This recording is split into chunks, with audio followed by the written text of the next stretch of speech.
ہمارے معاشرے میں ہم دیکھ رہے ہیں ناظرین، بچوں کا استحصال بڑھتا چلا جا رہا ہے۔ بچوں پر ظلم کے اعداد و شمار دیکھیں تو لگتا ہے کہ جیسے ہم انسانوں کی نہیں بلکہ درندوں کی دنیا میں جی رہے ہیں۔ حالیہ ایک رپورٹ کے مطابق گزشتہ برس بچوں پر تشدد اور جنسی زیادتی کے 7600 کیسز رپورٹ ہوئے ہیں، یعنی روزانہ اوسطاً 21 معصوم بچے درندگی کا نشانہ بنے۔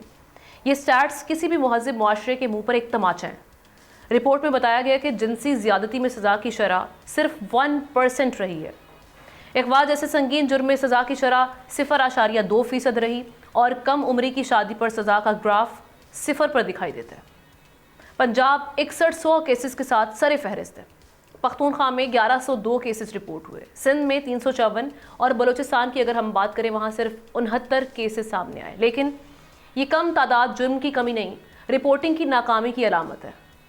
اکثر ثقافتی جبر، سماجی دباؤ اور نظام انصاف پر عدم اعتماد ان واقعات کے رپورٹ ہونے میں رکاوٹ بنتے ہیں۔ تو اب ہمارے سامنے سوال یہ ہے کہ انتظامیہ اور معاشرہ صرف رپورٹیں گننے تک محدود رہے گا یا بچاؤ کا عملی قدم بھی اٹھایا جائے گا؟ اس سوال کا جواب آپ کامنٹ سیکشن میں جا کے ہمیں دے سکتے ہیں۔